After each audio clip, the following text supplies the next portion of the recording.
Hello ಎಲ್ಲರಿಗೂ ನಮಸ್ಕಾರ. Welcome to my channel. ಇವತ್ತಿನ ಕ್ಲಾಸಲ್ಲಿ ನಾವು meaning of tax and classification of tax, difference between direct and indirect taxes ಬಗ್ಗೆ ತಿಳ್ಕೊಳ್ಳೋಣ. ಬನ್ನಿ, let's start the video. Meaning of tax.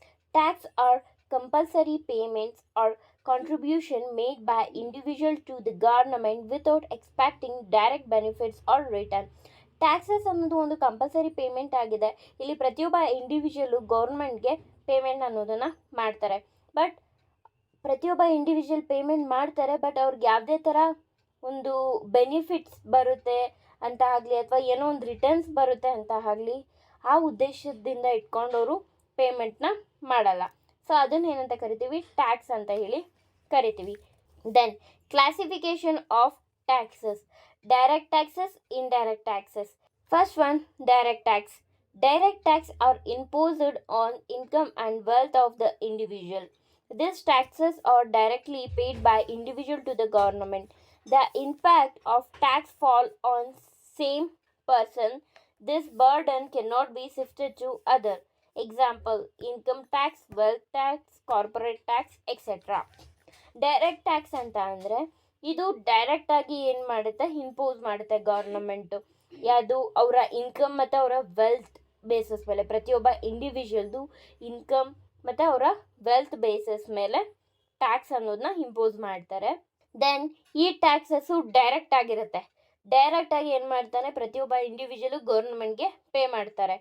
So ಈ ಇಂಪ್ಯಾಕ್ಟು ಅದೇ ಇಂಡಿವಿಜುವಲ್ ಪರ್ಸನ್ಗೆ ಯಾರು ಪೇ ಮಾಡ್ತಾರೆ ಅವ್ರಿಗೆ ಮಾತ್ರ ಅದು ಎಫೆಕ್ಟ್ ಆಗ್ತಕ್ಕಂಥದ್ದು. ಈ ಬರ್ಡನ್ಸ್ ಏನು ಬರುತ್ತೆ ಆ ಬರ್ಡನ್ಸ್ನ ಇನ್ನೊಬ್ರಿಗೆ ಶಿಫ್ಟ್ ಅನ್ನೋದು ಆಗಲ್ಲ. ಸೊ ಎಕ್ಸಾಂಪಲ್ ಬಂದ್ಬಿಟ್ಟು ಇನ್ಕಮ್ ಟ್ಯಾಕ್ಸ್ ಆಗಿರ್ಬೋದು, ವೆಲ್ತ್ ಟ್ಯಾಕ್ಸ್ ಆಗಿರ್ಬೋದು, ಕಾರ್ಪೊರೇಟ್ ಟ್ಯಾಕ್ಸ್ ಆಗಿರ್ಬೋದು. So this is the meaning of direct tax. Next ಇವಾಗ ಟೈಪ್ಸ್ ಆಫ್ ಡೈರೆಕ್ಟ್ ಟ್ಯಾಕ್ಸ್ ಬಗ್ಗೆ ತಿಳ್ಕೊಳ್ಳೋಣ. First one, personal income tax, wealth tax or property tax, corporate tax, capital gain tax, gift tax, estate duty. First one, personal income tax. Personal income tax is a tax imposed on the excess income earned by an individual above the limit decided by the finance ministry from time to time. Personal income tax ಅಂತ ಅಂದರೆ ಇವಾಗ ಒಬ್ಬ individual ಜಾಸ್ತಿ excess of income ಅಂದರೆ ಜಾಸ್ತಿ income ಬಂದರೆ ಒಂದು limit ಇರುತ್ತೆ. ಸೊ ಆ ಲಿಮಿಟ್ಗಿಂತ ಜಾಸ್ತಿ ಇನ್ಕಮ್ ಬಂತು ಅಂದರೆ ಫಿನಾನ್ಸ್ ಮಿನಿಸ್ಟ್ರಿ ಅವರು ಟೈಮ್ ಟು ಟೈಮ್ಗೆ ಒಂದು ಎಷ್ಟು ಪರ್ಸೆಂಟ್ ಆಫ್ ಪೇಮೆಂಟ್ ಮಾಡಬೇಕು, ಎಷ್ಟು ಪರ್ಸೆಂಟ್ ಆಫ್ ಟ್ಯಾಕ್ಸ್ ಕಟ್ಟಬೇಕು ಅಂತ ಈ ಫೈನಾನ್ಸ್ ಮಿನಿಸ್ಟ್ರಿ ಕಡೆಯಿಂದ ಡಿಸೈಡ್ ಆಗುತ್ತೆ. Okay. Then wealth tax or property tax. It is a tax levied upon the property owned by individual. The property includes land, buildings, shares, bond, fixed deposit, gold, etc. Wealth or property tax ಅಂತಂದರೆ it is completely related to wealth and property. So property ಅಥವಾ ಅವರ ಪ್ರತಿಯೊಬ್ಬ individual ಎಷ್ಟು property ಇದೆ, ಅವ್ರಿಗೆ ಮನೆ ಆಗಿರ್ಬೋದು, land ಆಗಿರ್ಬೋದು, ಅದಕ್ಕೆ ನಾವು ಮಂತ್ಲಿ ಟ್ಯಾಕ್ಸಸ್ಗಳನ್ನ ಕಟ್ಟಬೇಕಾಗುತ್ತೆ, ತೆರಿಗೆನ ಕಟ್ಟಬೇಕಾಗುತ್ತೆ. ಸೊ ಅದನ್ನು ಏನಂತ ಕರಿತೀವಿ? ವೆಲ್ತ್ ಆ್ಯಂಡ್ ಪ್ರಾಪರ್ಟಿ ಟ್ಯಾಕ್ಸ್ ಅನ್ನೋದು. Corporate tax. Corporate tax is a tax lived on the profit earn by registered company. ಅಂತಂದರೆ ಗೌರ್ಮೆಂಟಲ್ಲಿ ಕೆಲವೊಂದು ಕಂಪನೀಸ್ಗಳು ರಿಜಿಸ್ಟರ್ ಆಗಿರುತ್ತೆ. ಸೊ ಅವರು ಎಷ್ಟು ಪ್ರಾಫಿಟ್ ಅರ್ನ್ ಮಾಡ್ತಾರೆ ಅದರಲ್ಲಿ ಇಷ್ಟು ಟ್ಯಾಕ್ಸ್ ಅಂತ ಇರುತ್ತೆ, ಇಷ್ಟು ಪರ್ಸೆಂಟ್ ಆಫ್ ಟ್ಯಾಕ್ಸ್ ಅವರು ಕಟ್ಟಬೇಕಾಗಿರುತ್ತೆ. Then capital gain tax. Capital gain tax is a tax imposed on the net profit earned through capital investment in stock market, real estate, gold, etc. So capital gain tax ಅಂತ ಅಂದರೆ ಇಲ್ಲಿ net profit earn ಮಾಡಿರುತ್ತೆ. ಯಾವುದರಿಂದ ಅಂದರೆ capital ಇನ್ವೆಸ್ಟ್ಮೆಂಟಿಂದ ಆಗಿರ್ಬೋದು, ಅಥವಾ stock ಮಾರ್ಕೆಟಿಂದ, real ಎಸ್ಟೇಟಿಂದ, ಗೋಲ್ಡ್. ಸೊ ಇದ್ರ ಬೇಸಸ್ ಮೇಲೆ ಅವ್ರು ಟ್ಯಾಕ್ಸ್ನ ಕಲೆಕ್ಟ್ ಮಾಡ್ತಾರೆ. Then gift tax. Gift tax imposed on this individual who transfers some value to another individual without receiving the same value in return. Gift tax is charged only when the aggregate value of gift exceed 50,000. ಅಂತಂದರೆ gift tax. ಇವಾಗ ನಾವು ಯಾರ್ದೋ ಒಂದು birthday ಪಾರ್ಟಿಗೆ ಅಥವಾ ಮದುವೆ ಫಂಕ್ಷನ್ಸ್ಗೆ ಆಗಿರ್ಬೋದು ನಾವು ಗಿಫ್ಟ್ ಅನ್ನೋದನ್ನ ತೊಗೊಂಡು ಹೋಗ್ತೀವಿ ಅಲ್ವಾ. ಸೊ ಆ ಗಿಫ್ಟು 50,000ಗಿಂತ ಮೇಲಿತ್ತು ಅಂದರೆ ಅದು ಗಿಫ್ಟ್ ಟ್ಯಾಕ್ಸ್ ಅಂತ ಹೇಳಿ ಪೇ ಮಾಡಿಸ್ಕೊಳ್ತಾರೆ. ಸೊ ಗಿಫ್ಟ್ ಟ್ಯಾಕ್ಸ್ ಅನ್ನೋದನ್ನ ನಾವು ಪೇ ಮಾಡಬೇಕಾಗಿರುತ್ತೆ. ಸೊ ಇಲ್ಲಿ ನಾವು ಅವ್ರಿಗೆ ಗಿಫ್ಟ್ ಕೊಡ್ತೀವಿ. ಸೊ ಗಿಫ್ಟು 50,000ಗಿಂತ ಜಾಸ್ತಿ, ಆವಾಗ ಗಿಫ್ಟ್ ಟ್ಯಾಕ್ಸ್ ಅಂತ ಹೇಳಿ ನಾವು ಪೇ ಮಾಡಬೇಕಾಗುತ್ತೆ. Next Estate duty. Estate duty. A state duty tax is imposed on the deceased person's property or wealth at the time transferring his property to his successor. ಅಂತ ಅಂದರೆ ಈ tax ಏನಿದೆ ಇದನ್ನ ಸತ್ತೋಗಿರ್ತಕ್ಕಂಥ ಒಬ್ಬ ವ್ಯಕ್ತಿಯ ಅವರ ಮುಂದೆ ಅಪ್ಕಮಿಂಗ್ ಜನ್ರೇಷನ್ಗೆ ಟ್ರಾನ್ಸ್ಫರ್ ಮಾಡ್ತಾರೆ. ಸೊ ಆ ಟೈಮಲ್ಲಿ ಈ ಟ್ಯಾಕ್ಸ್ನ ಪೇ ಮಾಡಬೇಕಾಗುತ್ತೆ ಅವರು. ಓಕೆನಾ? Next, indirect taxes.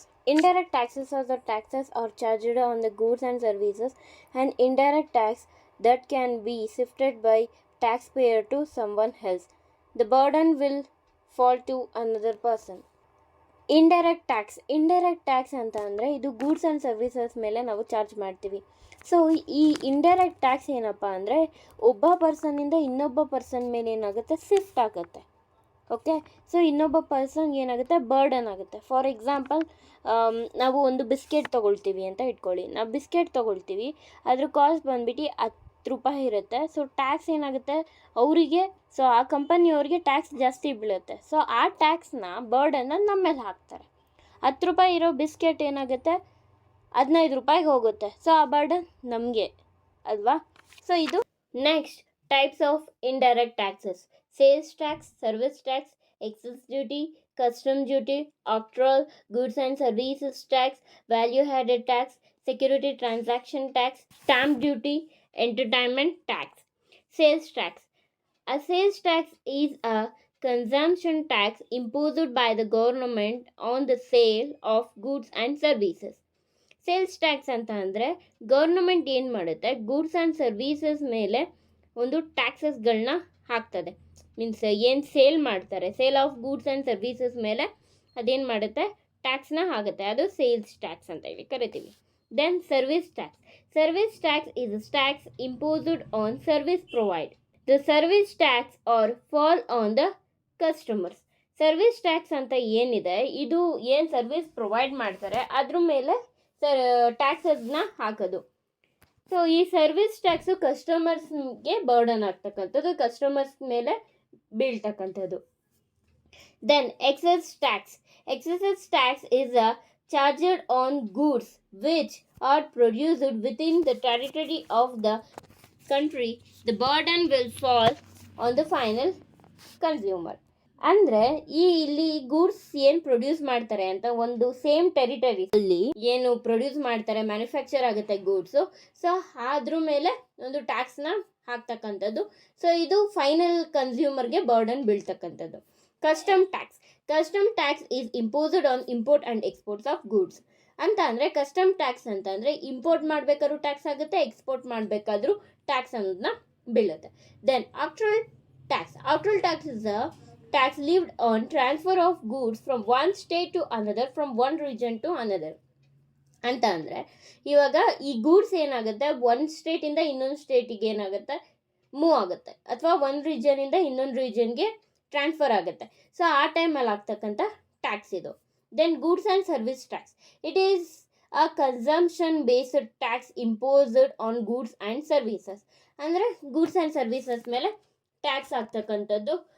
For example service tax, GST ಇವು. Then value added tax. It is a part of sales tax imposed by the state government of goods and services that is levied at each stage of the supply chain where values added from initial production to the point of sale. ಅಂತ ಅಂದರೆ ಈ tax ಏನಿದೆ ಇದು ಒಂದು government ಅಂದರೆ state government ಆಗ್ತಕ್ಕಂಥ tax ಇರುತ್ತೆ goods and service ಮೇಲೆ. ಪ್ರತಿಯೊಂದು ಸ್ಟೇಜ್ ಆಫ್ ಸಪ್ಲೈ ಚೈನಲ್ಲೂ ಇದೇನಾಗುತ್ತೆ, ಟ್ಯಾಕ್ಸ್ನ ಹಾಕ್ತಾ ಹೋಗುತ್ತೆ. ದೆನ್ ಸೆಕ್ಯೂರಿಟೀಸ್ ಟ್ರಾನ್ಸಾಕ್ಷನ್ ಟ್ಯಾಕ್ಸ್ ಅಂತಂದರೆ it is imposed on purchase and sell of financial securities. ಓಕೆನಾ? ಅಂತ ಅಂದರೆ ಇದು ಪರ್ಚೇಸ್ ಮತ್ತು ಸೇಲ್ ಆಫ್ ಫಿನಾನ್ಷಿಯಲ್ ಸೆಕ್ಯೂರಿಟೀಸ್ನ ಆ ಟೈಮಲ್ಲಿ ಹಾಕ್ತಕ್ಕಂಥ ಟ್ಯಾಕ್ಸ್ ಇದು. Then stamp duty. It is levied by the state government on the transfer of asset within the territory. ಅಂತ ಅಂದರೆ ಇದು ಸ್ಟೇಟ್ ಗೌರ್ನಮೆಂಟ್ ಹಾಕ್ತಕ್ಕಂಥ ಟ್ಯಾಕ್ಸ್. ಏನು ಅಸೆಟ್ ಏನಾಗುತ್ತೆ ವಿತಿನ್ ದ ಟೆರಿಟರಿಯಲ್ಲಿ ಆಗುತ್ತೆ, ಟ್ರಾನ್ಸ್ಫರ್ ಆಗುತ್ತೆ, ಅಂದರೆ ಒಬ್ಬರಿಂದ ಇನ್ನೊಬ್ರಿಗೆ ಹೋಗ್ತಕ್ಕಂಥದ್ದು. ಸೊ ಆ ಟೈಮಲ್ಲಿ ಹಾಕ್ತಕ್ಕಂಥ ಟ್ಯಾಕ್ಸ್ ಇದಾಗಿದೆ. So this is all about the indirect tax. So this is all about the meaning and classification of taxes. Then next, differences between direct and indirect tax. Direct tax, indirect tax. Direct tax imposed on income and wealth of people. Indirect tax imposed on goods and services. Direct tax ಏನಿದೆ income ಮತ್ತು wealth basis ಮೇಲೆ impose ಮಾಡ್ತಾರೆ. Indirect tax ಏನಿದೆ goods and services ಮೇಲೆ ಹಾಕ್ತಕ್ಕಂಥದ್ದು. Then impact and burden fall on same person. ಅಂದರೆ impact ಆಗಿರ್ಬೋದು, ಯಾವುದೇ ಥರ ಬರ್ಡನ್ ಆಗಿರ್ಬೋದು, ಆ ಪರ್ಟಿಕ್ಯುಲರ್ ಯಾರು ಕಟ್ತಾನೆ ಅವನ ಮೇಲೆ ಹೊರ ಬೀಳ್ತದೆ. Impact and burden falls on different peoples. Impact ಏನಿದೆ, ಇಂಪ್ಯಾಕ್ಟ್ ಆಗಿರ್ಬೋದು, ಬರ್ಡನ್ ಆಗಿರ್ಬೋದು, ಸೊ ಅದು ಬೇರೆ ಒಬ್ಬರ ಮೇಲೆ ಬೀಳ್ತದೆ. ಎಲ್ಲಿ? ಇಂಡೈರೆಕ್ಟ್ ಟ್ಯಾಕ್ಸಸಲ್ಲಿ. Then direct tax are progressive in nature, indirect tax are regressive in nature. Direct tax ಏನಿರ್ತದೆ ಪ್ರೋಗ್ರೆಸಿವ್ ಇರ್ತದೆ ನೇಚರಲ್ಲಿ, ಇಂಡೈರೆಕ್ಟ್ ಟ್ಯಾಕ್ಸ್ ಏನಿರುತ್ತೆ ರಿಗ್ರೆಸಿವ್ ಇರ್ತದೆ ನೇಚರಲ್ಲಿ. Direct taxes can not be transfer to other. Direct tax ಏನಿದೆ ಬೇರೆಯವ್ರಿಗೆ ಟ್ರಾನ್ಸ್ಫರ್ ಮಾಡ್ಲಿಕ್ಕೆ ಆಗಲ್ಲ. So indirect taxes can be transfer to other. Indirect taxes ಏನಾಗುತ್ತೆ ಬೇರೆಯವ್ರಿಗೆ ಅದು ಟ್ರಾನ್ಸ್ಫರ್ ಆಗ್ತದೆ. Then directly paid by individual to the government, indirectly paid by individual to the government. ಅಂದರೆ direct ಟ್ಯಾಕ್ಸಸಲ್ಲಿ ಪೇಮೆಂಟ್ ಏನಾಗುತ್ತೆ, ಇಂಡಿವಿಜುವಲ್ ಹೋಗಿ ಡೈರೆಕ್ಟಾಗಿ ಗೌರ್ಮೆಂಟಿಗೆ ಪೇ ಮಾಡ್ತಾರೆ. ಬಟ್ ಇಂಡೈರೆಕ್ಟ್ ಟ್ಯಾಕ್ಸಸಲ್ಲಿ ಇಂಡೈರೆಕ್ಟಾಗಿ ಇಂಡಿವಿಜುವಲು ಗೌರ್ಮೆಂಟಿಗೆ ಟ್ಯಾಕ್ಸಸನ್ನು ಪೇ ಮಾಡ್ತಿರ್ತಾರೆ. This is all about the meaning, classification and difference between direct and indirect taxes. And ಇವಾಗ ಏನು ಟಾಪಿಕ್ ಮಾಡಿದ್ದೀನಿ ಅದ್ರ ರಿಲೇಟೆಡ್ ನೋಟ್ಸು ಡಿಸ್ಕ್ರಿಪ್ಷನ್ ಲಿಂಕಲ್ಲಿ ಹಾಕಿರ್ತೀನಿ. ಪ್ಲೀಸ್ ನೀವು ಅಲ್ಲಿ ಹೋಗಿ ನೋಡ್ಬೋದು. ಇನ್ನು ನಿಮಗೆ ಈ ವಿಡಿಯೋ ಇಷ್ಟ ಆಗಿದ್ರೆ ಪ್ಲೀಸ್ ಲೈಕ್ ಮಾಡಿ, ಶೇರ್ ಮಾಡಿ, ಕಮೆಂಟ್ ಮಾಡಿ ಆ್ಯಂಡ್ ಸಬ್ಸ್ಕ್ರೈಬ್ ಆಗಿದ್ದನ್ನು ಮಾತ್ರ ಮರಿಬೇಡಿ. ಪ್ಲೀಸ್ ನನ್ನ ಈ ಚಾನಲ್ನ ಪ್ಲೀಸ್ ಸಪೋರ್ಟ್ ಮಾಡಿ, ಓಕೆನಾ? ಸಬ್ಸ್ಕ್ರೈಬ್ ಆದರೆ ನಿಮಗೆ ಇನ್ನೂ ಹೊಸ ಹೊಸ ವಿಡಿಯೋಸ್ಗಳು ಬರುತ್ತೆ. ಹಾಗೆ ಪಕ್ಕದಲ್ಲಿ ಬೆಲ್ ಐಕಾನ್ ಇದೆ, ಸೊ ಅದರಲ್ಲಿ ಆಲ್ ಅನ್ನೋ ಆಪ್ಷನ್ ಸೆಲೆಕ್ಟ್ ಮಾಡಿ. ಸೊ ಆವಾಗ ನಾನು ಹಾಕೋ ವಿಡಿಯೋಸ್ ಎಲ್ಲ ನೋಟಿಫಿಕೇಶನ್ ನಿಮಗೆ ಬರುತ್ತೆ, ಓಕೆನಾ? ಥ್ಯಾಂಕ್ ಯು ಅನ್ನಡ. Have a nice day. Bye.